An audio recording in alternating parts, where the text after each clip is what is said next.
Namaskar, I'm Ashok Vyas, and I have the pleasure of sitting with someone who has led life with full force and full involvement. He is known for his commitment to take the task that he takes in hand to its fruition. So that passion, and then we also have this element of how time plays out, or what we call destiny.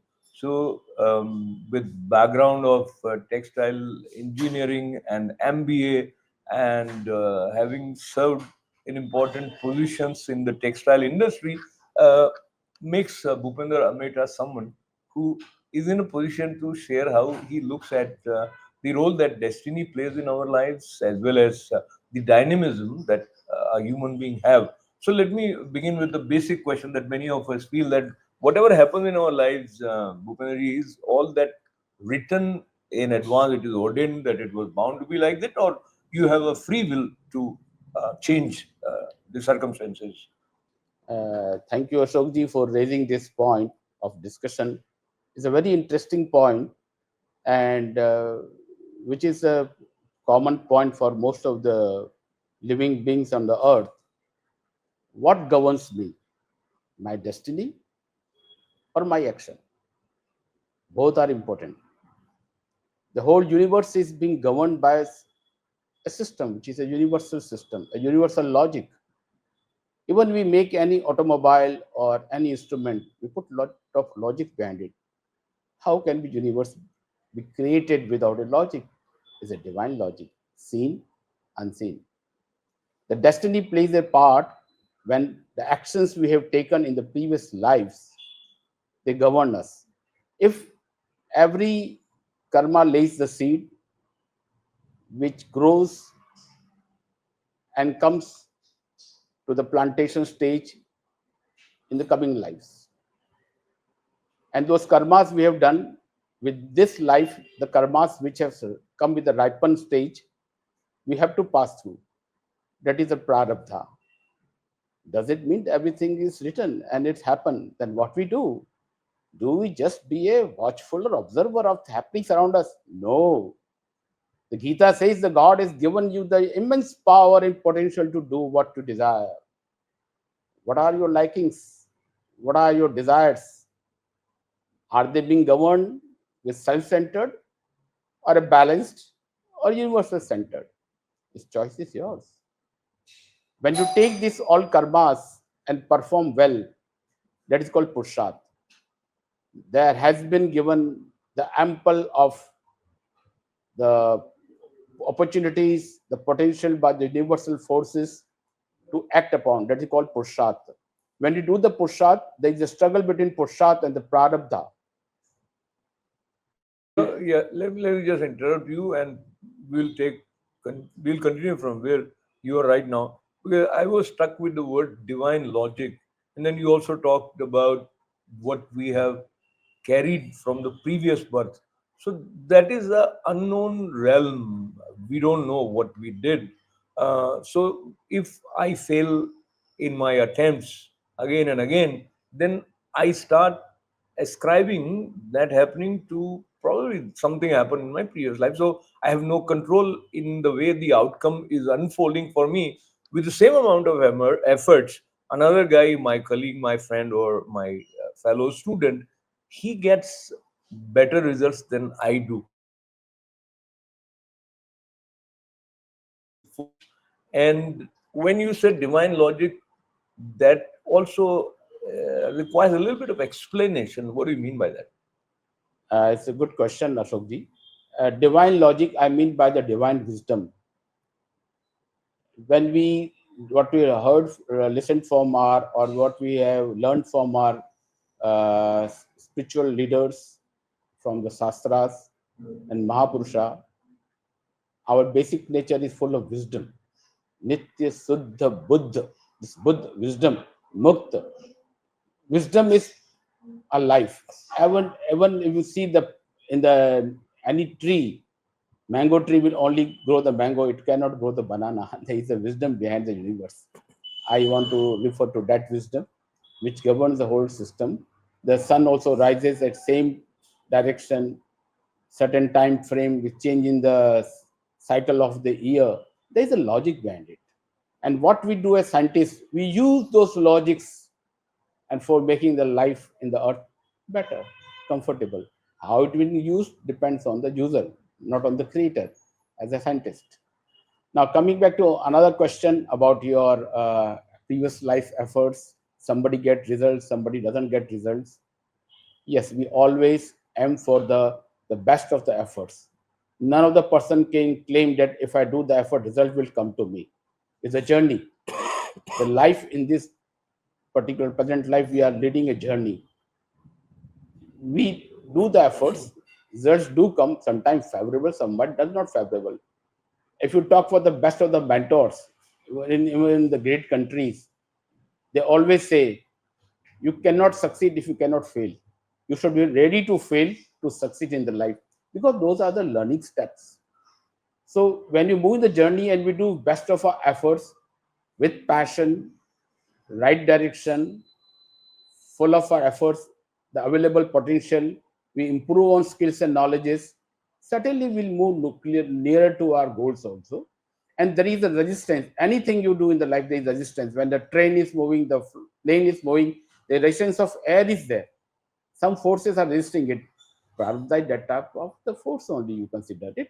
And you, by Purushartha, you overcome it. We are seeing in everyday's life how the scientific evolution, the social evolutions are happening in Yep. spite of all So, resistances. Bhupendraji, the way you use the simile of even while the train is moving, it is crossing uh, the other force which is opposing it, etc. And it sounds very good, very inspiring, and I appreciate the way you articulate it. Just in order, in the spirit of trying to understand further, it so happens that in order to sustain your passion, there are a couple of factors that help. One, the kind of peer group that you have, whether you are surrounded by people who are encouraging you. Of course, if you have favorable results, that also adds to your enthusiasm and ability to sustain your passion sometimes. But if people are not supportive and sometimes they are outright nasty, then you feel, what is it happening to me? And now, going by our earlier reference, is it destined that you will be surrounded by people who will help you in bringing out the best in you? And even if that is not the case, how should you overcome this inner inertia which is likely to develop when you face some hurdles of this kind coming from your seniors or your colleagues also? Ashokji is very insightful question you raised. Now, coming to the, if I have a goal in my life, I am passionate about it. The best of the scriptures, the best of the masters, whether the spiritual or the earthly world, everybody says the growth comes from within. My goal is dearer to me. I'm passionate about it, and I will move in that direction. Self motivation, I always believe, is one of the main factor in my personal life and most of the successful people life also. Now, if we talk for the environment will be giving the helpful hand or maybe not helping you around. That depends on the environment, and it is being said in the by the good people. आप संग कैसा करते हो? You try to move with the people who support those ideas. Secondly, those who don't support you, they oppose you. There have been some, you try to convince them, persuade them, explain them about it. If they accept it, well and good. Otherwise, you have to move forward, taking those people without any ill feel towards them. Because my mind is my mind. I cannot put anything thoughts which are contrary to my own self development. I don't have anything gut against any people who are not supporting me. I take them, accept them as it is. Maybe you call destiny or maybe you call environment, because nobody in the world is successful without opposition. Everybody has faced the challenges, and that is the beauty of journey, this life journey. Yeah. I think you make a very important point which requires further understanding or clarity with respect to self motivation. And you also used a very nice phrase which leads us to consider that we should not put thoughts that are contrary to our self development, but invariably that is what happens. We let the toxic side of thinking pattern uh, enter into us unconsciously. We assimilate those ideas which are actually not helping.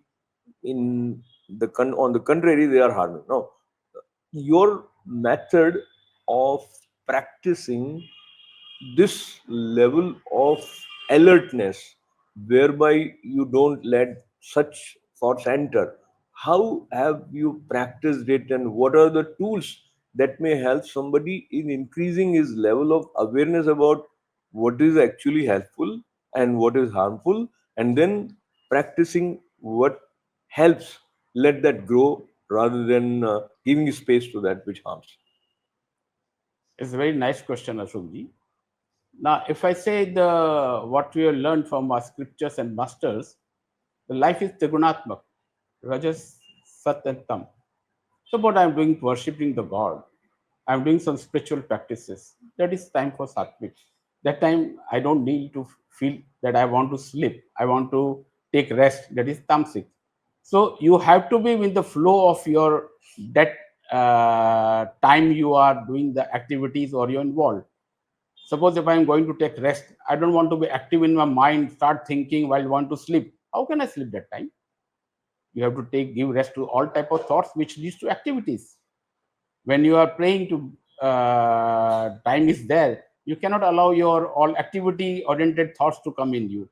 They will come because you don't have control on the thoughts, because thoughts are from two form, individual and the universal, व्यष्टि and समष्टि, दोनों ही विचार हमारे अंदर आएंगे. Now where to focus? Because as we learned, the thoughts are like wave in the ocean. If you pay attention, you get stuck. If you don't pay attention, it will die of its own in the wave. And it is the one has to learn with the experience. It can be said very easily, but practicing makes the expert and one grows. And similarly, when external environment is there, you have the choice where to put your sense organs and where to put your mind. Internally also, similarly, sense organs are not working. Where to put the mind, not to put the mind. It's a journey which happens. Thoughts will come of their own. It's a prakriti, nature है वो तो, आएगी वो तो. And use of yoga, pranayama, dhyana helps you how to be more focused, and that type of thoughts only will come because your aura develops around it. Suppose I'm praying, that time the aura of prayer will come, but we do all chanting of mantras and lot of the rituals we follow, we do to create the environment during our prayer times. So that environment helps when you are actually in the action mode, or you need to decide or respond to some challenges, etc. Now, let me switch gears slightly as we are talking about destiny and dynamism, and you have referred to the divine logic as well as what we bring from the previous birth. Here is, you also refer to Bhagavad Gita. So there is this word called doership or kartapan ka bhav. When we are talking about dynamism, do you see that involves a little bit of doership in the sense that I'm going to do this, I am doing this, etc. Whereas in the other orbit of understanding, we say it is God that is doing it. So, how to sort of find the fine balance in our understanding so that we do not slip in indolence or inactivity, and keeping a certain poster to our mind that it is God's doing, I have nothing to do with it, and we fail in discharging our duties to the best possible extent. So, talk to us about this possible space of confusion. Referring to your question, when we are acting in a life, the doership, when I'm doing the work, whether I do from doership from my ego, that also happens in the world. Most of the many successful people use that philosophy, the I am the doer, how can I fail, I have to achieve, that drives them at ego level. But same time you find when something challenges come or difficulty comes or the failure comes, they lose their heart first. because things are not moving as per their plan. Till the things are moving as per their plan, they are enjoying it, they're putting more and more efforts, doing more. I can achieve more challenges, more difficulties, and I can be more successful.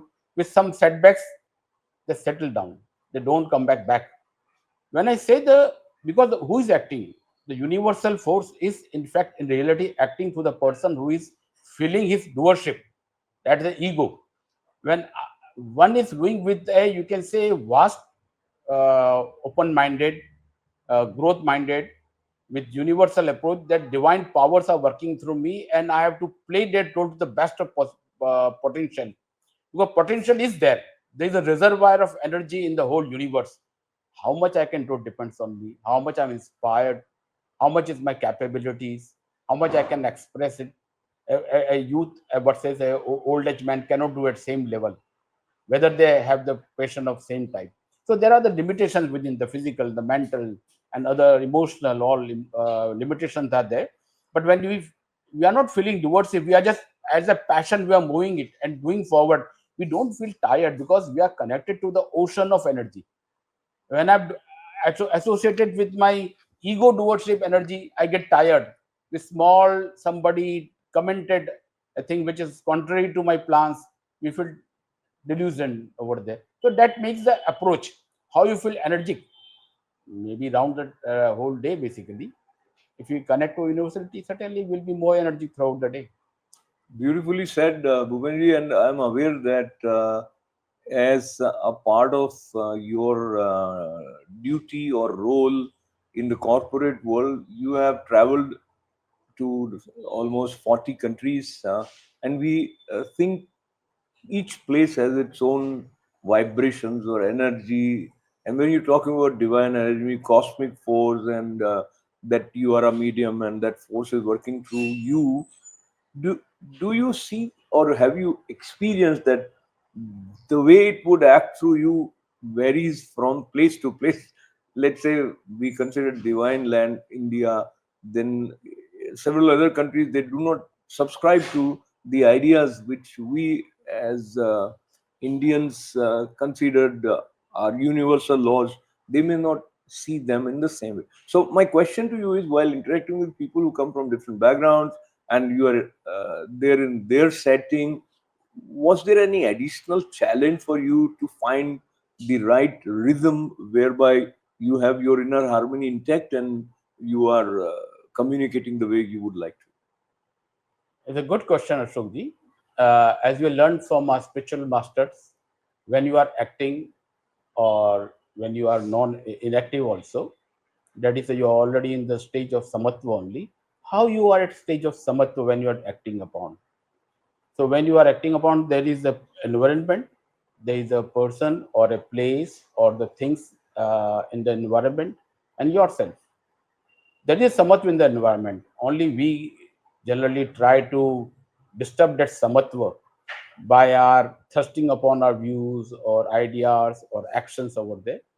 When I moved in different part of the world, I have moved, I found that all has been created by the universal system only. And every country or every city has own culture. They have the set patterns of the ritual life.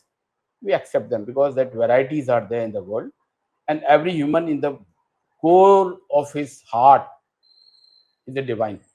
That is the philosophy which helps to keep the samat, and we interact with them for any purpose, whether it's a professional purpose or academic purpose. We discuss on the subject which is good for us and the person whom we are interacting also. If we interact something business with a person who don't know business, just waste of his time and our time, and subject doesn't interest anybody. So certainly we interact with the person with some purpose over there, and with some which can lead to the benefit of both the people whom we are interacting also. So I think that whole world, I think, is a universal body only. And when you see the Lord Krishna giving his Vishwa Sarup, the whole world comes. Nothing is left. Beautiful. And as we move towards the concluding part of our conversation, sometimes there are moments which makes you feel very good in terms of the way you succeeded in overcoming some challenges, which if there was someone who was not as committed as you were, not as persistent as you are, he might have not continued that struggle the way you did it. So my question to you is, if you, uh, without getting into the details, can share some adversity that came to you in discharging your role in the corporate world or business world or even in life, where where staying in tune to this idea of being a medium of the universal cosmic force, you felt that you did good, and though you will not pat on your back, but there is a sense of deep satisfaction that yes, I could overcome that hurdle. If I look from the corporate point of view, I start with the people whom we manage or people whom we work together. We'll find in any organizations, whether colleagues or subordinates, people are of different level of skills, knowledge, abilities are there, and the behavioral patterns.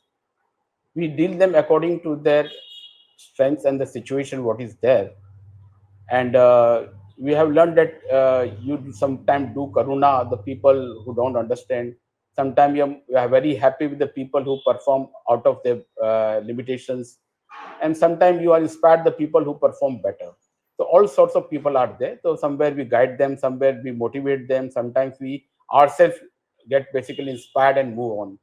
Now coming to the physical transaction of the businesses, suppose I am textile industry, textile products are being moved from supplier to the buyer end, and in transaction some technical issues are there or commercial issues are there.